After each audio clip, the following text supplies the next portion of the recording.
Cool, welcome back. I'm going to show you now something that I do quite often, which is look at data and use Spreadsheet Booster to pull in a bunch of information that I want in an easy way without having to look it up. So I just pulled 11 of my followers at random.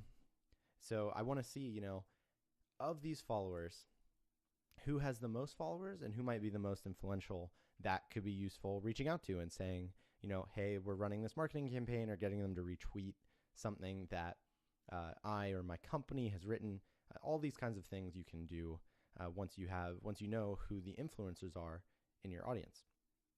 So I'm going to show you how to write a formula using Spreadsheet Booster to pull in this data automatically. So first we're going to use Booster, the formula, the function name. So we're going to use get Twitter data. Argument we're going to use, which is the reference. So we're going to want to pull, we want the Garrick de Ternay, not French, obviously. So we're going to say we want the info from that cell, and then we want to pull his or her followers. Let's see how this works. Great. So now what we can do is we can just copy it across the entire list of my followers that we have, and we can see who has the most followers. Excellent. So you can see it's doing a bit of work. Spreadsheet Booster is doing its thing. And there might be an error there.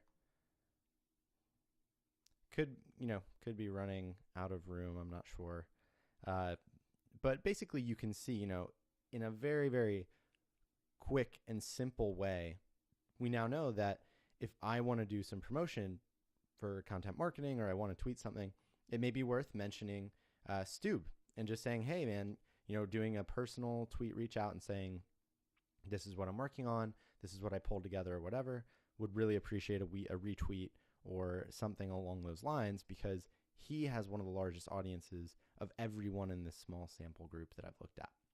You can do the same thing with URLs. Let's go back to Grantland again, where you can say, let's look at shares. Like, of the last couple blog posts that they've pulled together, just opening these in new tabs, let's see which ones have done well. So there's one. Oops. What is happening? There we go. So pasted that URL. Doing the same thing here. We'll just paste a couple of these.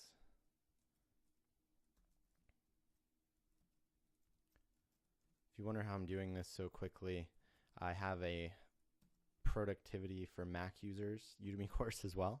If you complete this course, I'll give you a free coupon so you can use that. It's basically how to use a Mac really quickly, but that is neither here nor there. Now what we're going to do is change the formula just a bit so that we can pull shares. So I believe it's get shares. We want to reference that cell, and then let's say Facebook is where we want to pull them from. Yeah. So this one has been referenced 56 times. Cool. So out of these, you can see this has been shared the most on Facebook.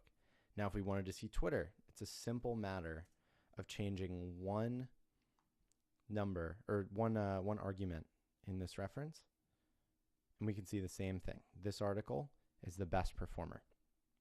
Now, you can do this for Google+, Instagram, Facebook, Twitter, YouTube, Tumblr, Alexa, SimilarWeb, all of these things.